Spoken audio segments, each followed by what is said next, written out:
Vamos a empezar en esta noche. ¿Alguien me puede decir cómo se llama el seminario, el tema general que estamos viendo en estos miércoles de enseñanza?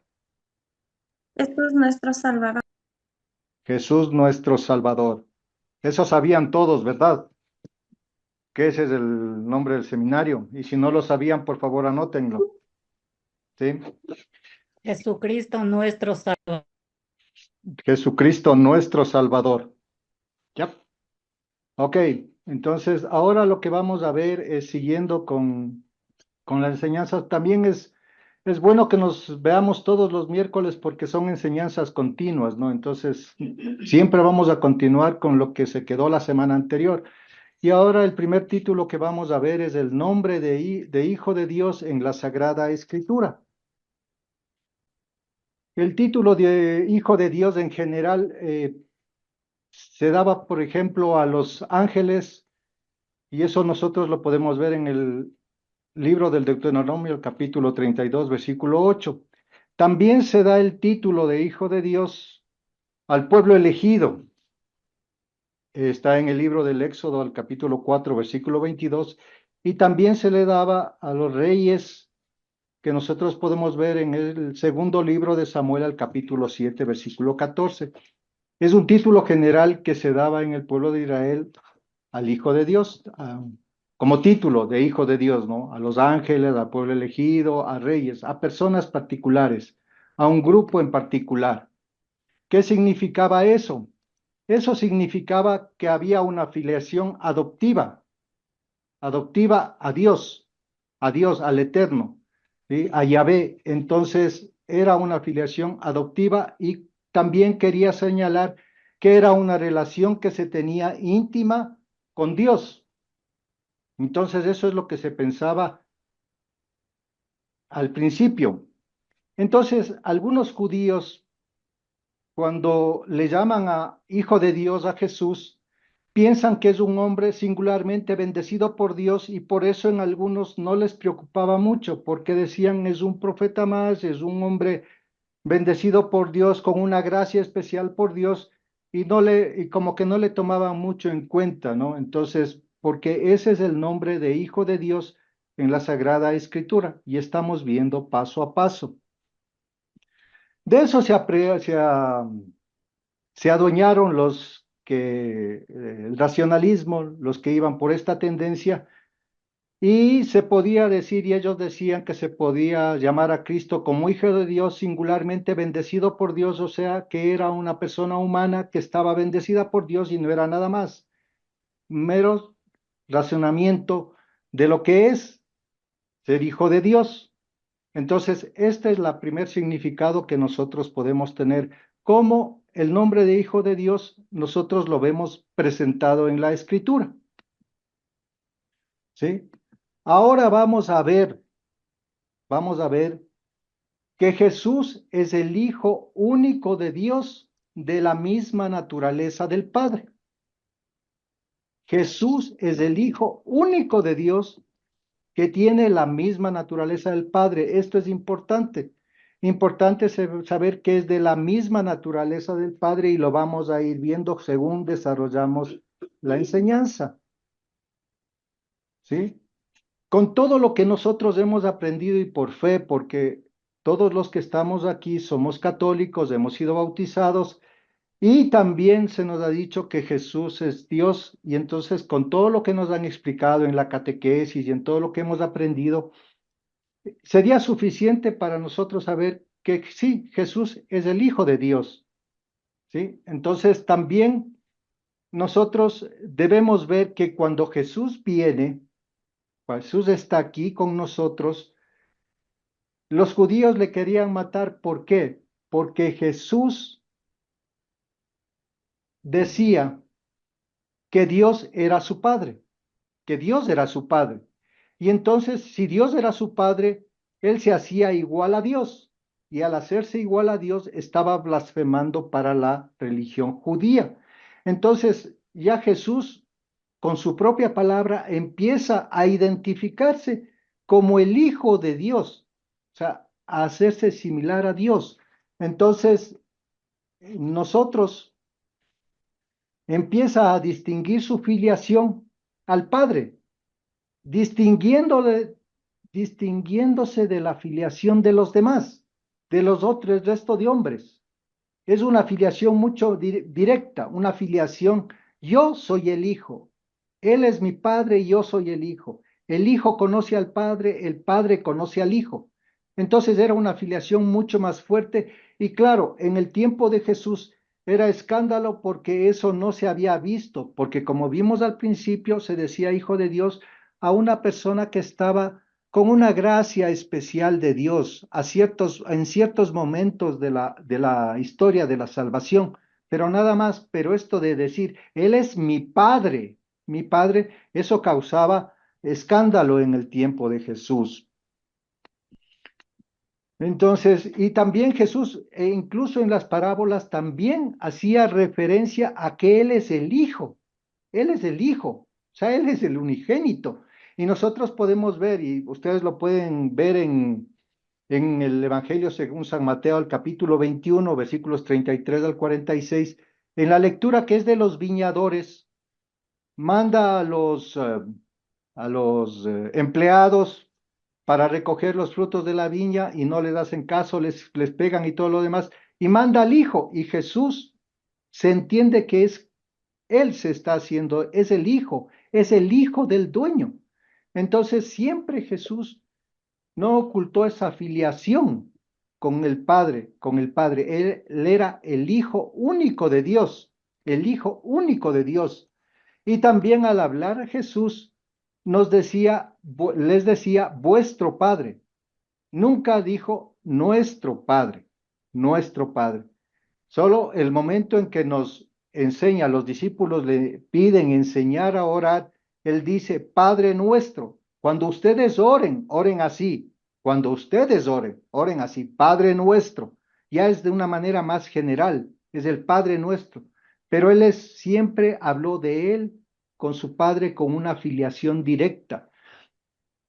¿Sí? Jesús es el Hijo único de Dios. Jesús es el Hijo único de Dios.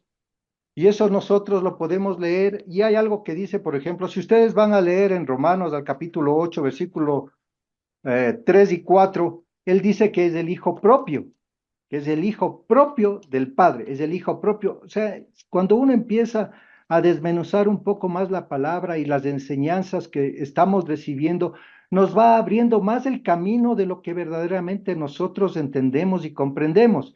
Si bien son cosas que ya hemos hablado antes, pero siempre Dios nos está dando más señales, nos está dando más puntos en los cuales nosotros asentar más nuestra fe. Y yo me detuve en esta palabra en Romanos 8, 3 y 4, que dice que es el Hijo propio del Padre.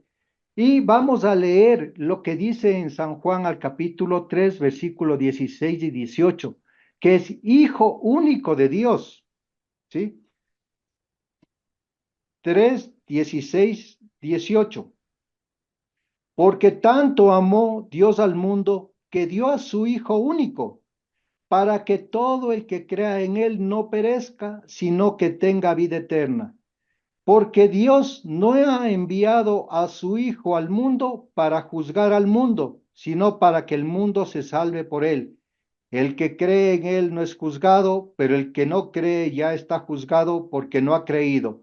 En el nombre del Hijo único de Dios. Palabra del Señor.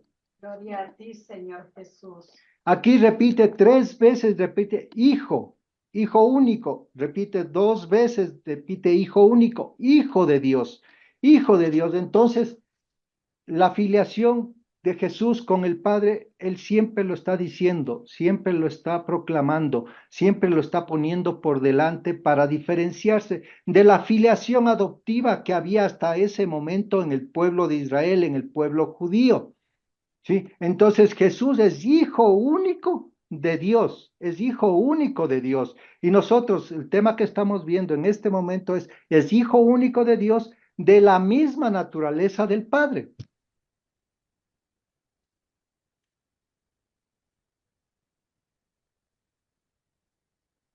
Entonces tiene una identidad igual al Padre y aquí nadie conoce al Padre sino al Hijo. Él no es hijo adoptivo de Dios, sino el Hijo de Dios por naturaleza. Es el Hijo de Dios por naturaleza. Y vamos a empezar a desmenuzar esto. El misterio de la unidad personal de Cristo. El misterio de la unidad personal de Cristo. Y aquí vamos a decir, Jesús es verdadero Dios engendrado por el Padre antes del tiempo y verdadero hombre engendrado de su madre María en el tiempo. Dios, o sea, Jesús siempre existió. No es que fue creado en el momento para que venga a salvarnos, no, Él ya existía. Por eso dice, es Dios engendrado por el Padre antes del tiempo, o sea, desde siempre ha estado. Y verdadero hombre engendrado de su madre María en el tiempo, porque es un tiempo específico en el que fue engendrado como hombre. ¿Sí? Y en esta parte del misterio de la unidad personal de Cristo vamos a tomar dos aspectos. La unión de las dos naturalezas en la única persona de Jesucristo. Jesucristo tiene dos naturalezas. Es verdaderamente Dios y verdaderamente hombre. Entonces vamos a ver esa unión de esas naturalezas y también vamos a tener algunas explicaciones sobre el misterio de unidad ontológica de Cristo. ¿Sí? ¿Sí? Cristo, la explicación de ese misterio, de esa unidad que es Cristo Jesús. ¿Sí? Nosotros tenemos la unión, la primera, vamos a empezar con la primera. Pongamos mucha atención. La unión de las dos naturalezas en la única persona de Jesucristo. El punto A, aquí tenemos dos puntos. La unidad de persona en Cristo. Y para esto nos vamos a basar o vamos a tomar como hilo la herejía nestoriana y el concilio de Efeso. ¿Sí? La herejía nestoriana y el concilio de Efeso. Esta herejía nestoriana, ¿quién la puso en el tapete? La puso Nestorio, patriarca de Constantinopla, que predicó que el título Teotocos, Madre de Dios, que significa Madre de Dios, no era aplicable a María. No era aplicable a María.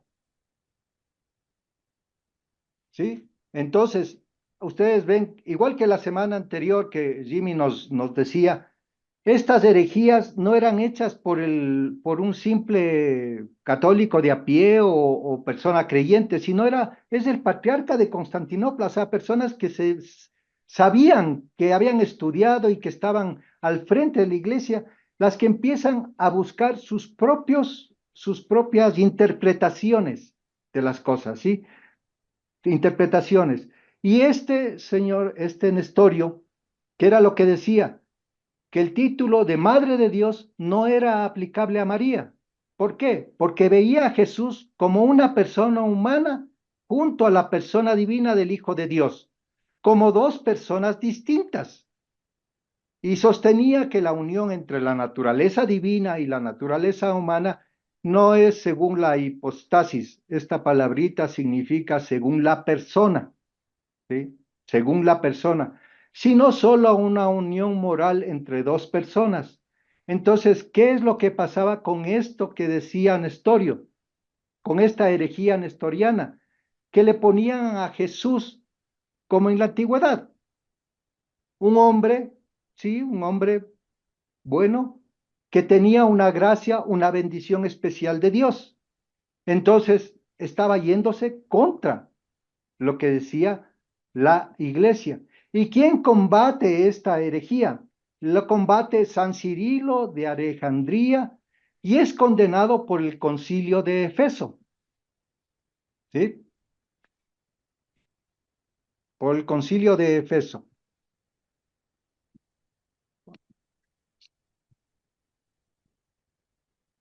Y el concilio de Efeso hecho en el año 431, ¿qué fue lo que concluyó? ¿Qué fue lo que decía? La humanidad de Cristo no tiene más sujeto que la persona divina del Hijo de Dios y ha asumido la naturaleza humana desde su concepción. María es madre de Dios, no porque haya tomado de ella la naturaleza divina, porque el verbo nació de ella según la carne. ¿Sí? Entonces esto está claro, o sea, ya Jesús existía, es el verbo encarnado. Entonces, ya la persona divina del Hijo de Dios asume la naturaleza humana desde su concepción. ¿Y dónde es concebido Jesús? Es concebido en el vientre de María. Y no porque María, al decirle que es madre de Dios, es que María le haya dado la naturaleza divina a Jesús. Ya Jesús existía. Ya Jesús existía, la segunda persona de la Santísima Trinidad existía. Lo que hace María es ser portadora para que sea hombre, para que tenga su naturaleza humana.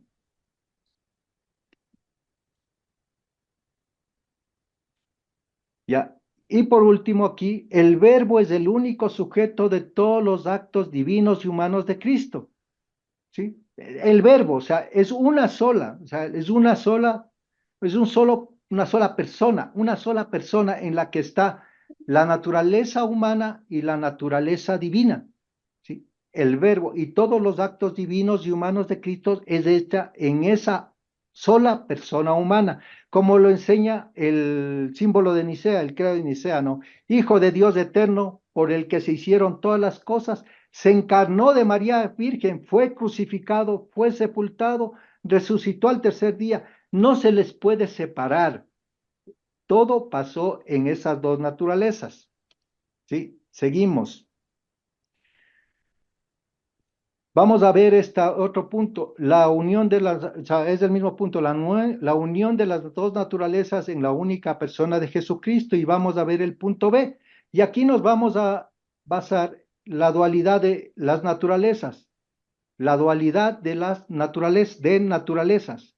Y aquí vamos a tomar la herejía monofisita y el concilio de Calcedonia, ¿sí? Y volvemos. Eutique, superior de un monasterio de Constantinopla, siglo XV, afirmó que Cristo tenía una sola naturaleza compuesta de dos naturalezas distintas. ¿Sí? Entonces, ¿qué era lo que Eutiques, que también era superior de un monasterio, que sostenía? Que la naturaleza divina absorbió a la humanidad de Cristo. Absorbió a la humanidad de Cristo. Entonces ya Cristo no era verdaderamente hombre, sino era solamente Dios. Entonces, con eso está rechazando la enseñanza de la iglesia de que en Cristo subsisten dos naturalezas, que ahí está esa definición que dice que es induabus natura. ¿Ya? Entonces, en Cristo subsisten dos naturalezas. Y entonces esta herejía quería decir, no, la naturaleza divina le absorbió a la naturaleza humana y prácticamente le anuló. Entonces, eso se va en contra de lo que nosotros pensamos. Esto el Papa San León Magno y el Concilio de Calcedonia en el año 451 van a derrotar a lo que es esta herejía, porque el Concilio de Calcedonia nos enseña que hay que confesar al Señor Jesucristo perfecto en la divinidad y perfecto en la humanidad, Hijo único del Padre en dos naturalezas, sin confusión, sin cambio, sin división, sin separación.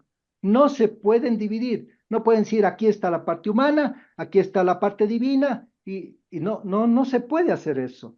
¿Sí? Nos dice confesar a un solo Señor Jesucristo, perfecto en la divinidad, perfecto en la humanidad.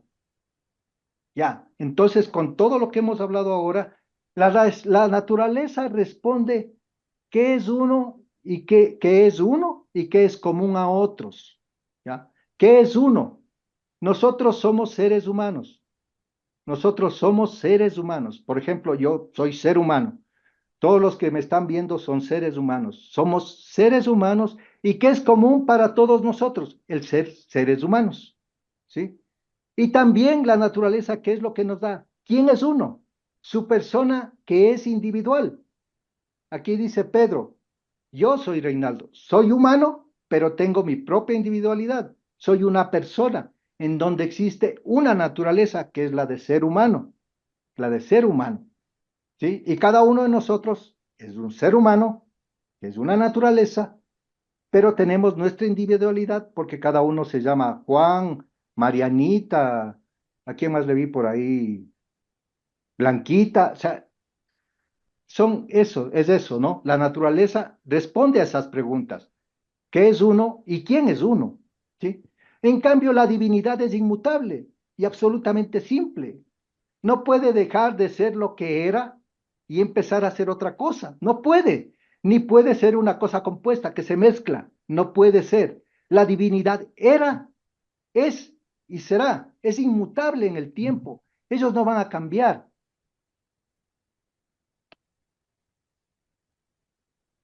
Y también había esta parte, algunas, ah, perdonen un ratito. A mí me tapa lo de eso, no sé cómo quitar. Algunas explicaciones sobre el misterio de la unidad ontológica de Cristo. Explicación de algunas nociones relativas al dogma. Entonces aquí vamos a ver ciertos conceptos que ya hemos ido hablando, pero que aquí lo vamos a poner como concepto un poquito más resumido. ¿Qué es una persona hipostasis? La persona es un individuo íntegro e independiente en su ser, un ser racional, dueño de sus actos. Ejemplo, este hombre, Pedro, ¿sí? La persona es un individuo íntegro e independiente en su ser, un ser racional, dueño de sus actos. Ejemplo, un ser humano que tiene un nombre, que tiene una identidad, pero no por ser un ser independiente, un ser racional, dueño de sus actos, este hombre es solitario o está en la soledad, sino que su humanidad, su persona, se complementa o llega a la plenitud cuando está abierto a la relación con otros. Eso es una persona. ¿Y qué es una naturaleza? La naturaleza significa la esencia específica que define una cosa. Ejemplo, la naturaleza de Pedro, la naturaleza mía, Reinaldo, la naturaleza tuya, ¿cuál es? Es ser humanos, es nuestra humanidad, esa es nuestra naturaleza. ¿Sí? Esa es nuestra naturaleza. Y la distinción entre naturaleza y persona. Existen, con un ejemplo, vamos a verlo con un ejemplo, existen muchos sujetos y muchos individuos, los hombres, que tienen una misma naturaleza, el ser humanos. Esa es su naturaleza. Por eso es que ahora la iglesia también eh, está luchando porque se quiere humanizar a los animales. Se quiere humanizar a los animales porque los animalitos les ponen nombre y bebé y ni sé qué. No, o sea, la naturaleza es naturaleza y nosotros somos seres humanos y los otros, los seres humanos, somos racionales. Entonces, eso es lo que es son algunos conceptos que nosotros debemos tener, ¿sí? Este otro tema, la unión absolutamente misteriosa y singular de las dos naturalezas en Cristo. Esto es importante, dos naturalezas en Cristo es hipostática en la persona, es hipostática en la persona.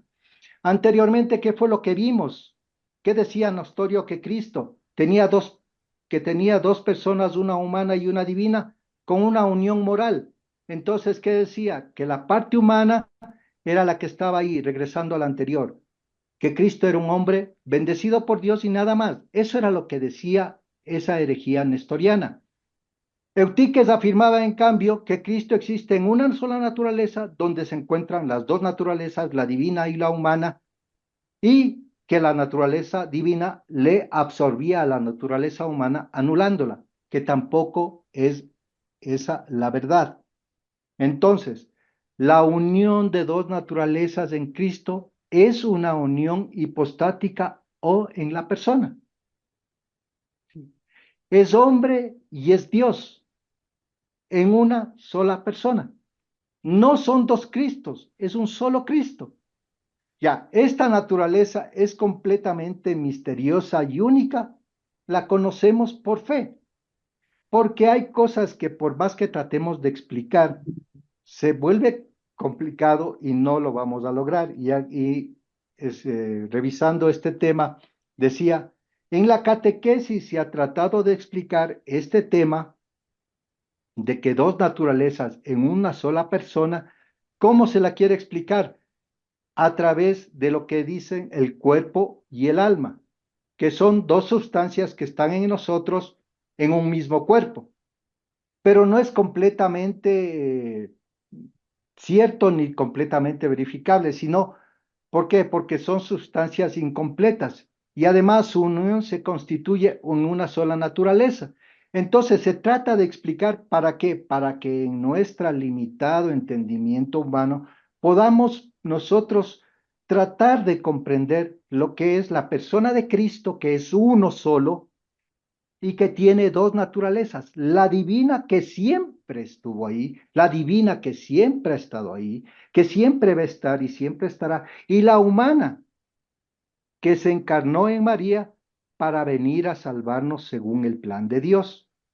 Entonces, esas dos naturalezas nosotros debemos tener claro que está, y nosotros debemos comprenderlo para nosotros tener una mejor relación con Cristo, una mejor relación con Dios. Sí. El otro punto, la naturaleza humana de Cristo es íntegra y perfecta, pero no es una persona humana ni es sujeto distinto del verbo. ¿Esto qué es lo que nos quiere decir? El Hijo de Dios asumió una verdadera y perfecta naturaleza humana individual, compuesta de alma y cuerpo, y es verdaderamente hombre. Debemos comprender que Dios fue verdaderamente hombre y tenía todo lo que tenemos nosotros, compuesta de alma y cuerpo. Entonces, por eso también nosotros decimos, Él sintió como sentimos nosotros, y Él entiende al ser humano. ¿Por qué? Porque asumió nuestra naturaleza humana, la asumió completamente y verdaderamente. No solamente a partecitas, no lo que me conviene, no, Él la asumió completamente. Y esto, claro, algunos tomaron lo anterior para indicar que la naturaleza humana de Cristo es distinto de la persona del Verbo. Entonces, claro, siempre que hay alguien que quiere dar su punto de vista, y lastimosamente, hermanos, nosotros no tenemos una iglesia que sea democrática, ¿no? No es democrática, es teocrática. ¿Por qué? Porque debemos buscar la voluntad de Dios y qué es lo que Dios nos quiere decir. No es que nos vamos a poner tres de acuerdo y vamos a cambiar los dogmas de fe. No podemos hacer eso. ¿Por qué? Porque eso es lo que nos da Dios. Pero hay algunos que toman esto y dicen, entonces la naturaleza humana de Cristo es distinto a la persona del Verbo. Otra vez queriendo poner a Cristo o solamente humano y quitarle su divinidad para no hacer esa relación con Cristo y empezar nosotros a tomar decisiones meramente humanas. Y nosotros no podemos hacer eso. Ante esto, contra esto, ¿qué fue lo que pasó? En el concilio ecuménico de Constantinopla, en el año 553, confesó a propósito de Cristo, y esto es hermoso, ¿sí? Lo que dice este concilio ecuménico. No hay más que una sola hipostasis o persona, que es nuestro Señor Jesucristo, uno de la Trinidad. Y volvemos a la Trinidad. Ya existía Padre, el Hijo, el Espíritu Santo. Por tanto, todo en la humanidad de Jesucristo debe ser atribuido a su persona divina como a su propio sujeto. No solamente los milagros, sino también los sufrimientos y la misma muerte. Cristo murió como hombre, como ser humano, murió. Entonces, él que ha sido crucificado en la carne, nuestro Señor Jesucristo, es verdadero Dios, Señor de la gloria y uno de la Santísima Trinidad. Entonces, Dios estuvo aquí y es hombre y Dios verdadero.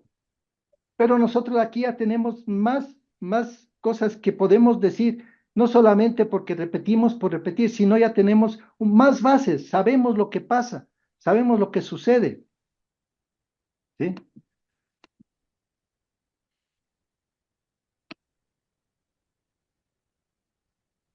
La persona de Jesucristo es divina, eterna e inmutable en su encarnación y no formada por la unión de las naturalezas. Es la persona del Hijo de Dios.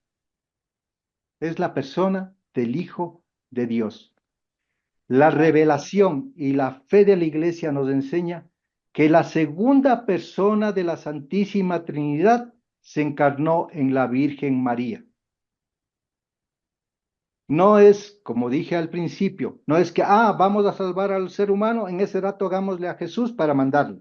No, no, ya estaba, ya era la Santísima Trinidad, que es otro misterio, que nosotros no lo podemos entender. Un solo Dios, tres personas, no lo entendemos y no lo vamos a poder entender. Si San Agustín con su sabiduría no pudo, menos nosotros, ¿no? Entonces es un misterio, es un dogma de fe. Entonces, se encarnó en la Virgen María. El Padre le dice al Hijo, salva a mis hijos, salva a mi creación. Eso fue lo que pasó, ¿sí? Y claro, esa encarnación no supuso cambio alguno en el Hijo de Dios, que es inmutable. Jesucristo es la segunda persona de la Santísima Trinidad, es inmutable. Él siempre estuvo, está y estará. Es inmutable, no va a cambiar. Entonces, el haberse encarnado no le cambia, no le quita su divinidad, ¿sí? No le quita su divinidad. Él es el Hijo de Dios. Y aquí decimos, la fe nos enseña que la persona de Cristo es la persona eterna del unigénito de Dios. La persona de Cristo no es causada por la unión de dos naturalezas, sino que es eterna. Él es eterno. Vuelvo y repito. Estuvo, está y estará. Es infinito, ¿sí? Es eterno. Lo que hizo es encarnarse. Cristo no existe por su naturaleza humana, sino que por ella es hombre. La naturaleza humana es para que Jesucristo sea hombre y para que venga a salvarnos, para que cumpla el plan de salvación de nuestro Padre Dios. La persona de Cristo, tras la encarnación, subsiste sin cambio alguno en dos naturalezas, pero no es formada por composición o por la unión de ambas. No es una mezcla, no es que le batimos y ya tenemos un Cristo con la naturaleza divina y con la naturaleza humana hecha una sola mezcolanza. No, tiene dos naturalezas. Y esas dos naturalezas subsisten en una sola persona. Esto es importante para nosotros. ¿Y cómo esto ha cambiado mi vida? A ver, yo les quiero compartir esta parte. ¿Cómo les digo? Hay cosas que muchas veces no he entendido y ahora estoy entendiendo, ¿sí? En mi vida, Cristo siempre quiso estar, ¿no? Siempre quiso estar, siempre quiso estar. Y siempre, yo pienso que Dios siempre me estuvo llamando.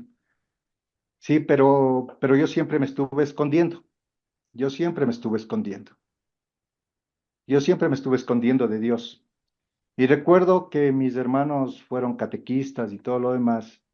Y también a nosotros nos iban a visitar en Carcelén. Nosotros vivíamos en Carcelén. Y nos iban a visitar de la parroquia, iban las monjitas misioneras. Las monjitas misioneras iban a la casa y estas monjitas misioneras entraban por la sala y yo salía por la cocina. O sea, nunca estuve cuando ellas fueron. Nunca estuve. Entonces, yo creo que siempre le corrí a Dios. Sí, siempre le estuve corriendo a Dios. Siempre le estuve haciendo el quite, ¿no? El como torero, ole, ole, por todo. O sea, no quería escucharle. Y también había ciertas cosas que a mí no me cuadraban. Yo he sido una persona bastante que a mí me tienen que demostrar las cosas. Me tienen que demostrar que las cosas. Y entonces yo recibí 2 veces la catequesis para hacer la primera comunión. La primera a los 7 años y la segunda a los 9 años. Y la monjita que a mí me daba, porque nos dieron la catequesis las hermanas del Buen Pastor contemplativas, porque ahí estaba mi tía, que de Dios goce, ella estaba ahí.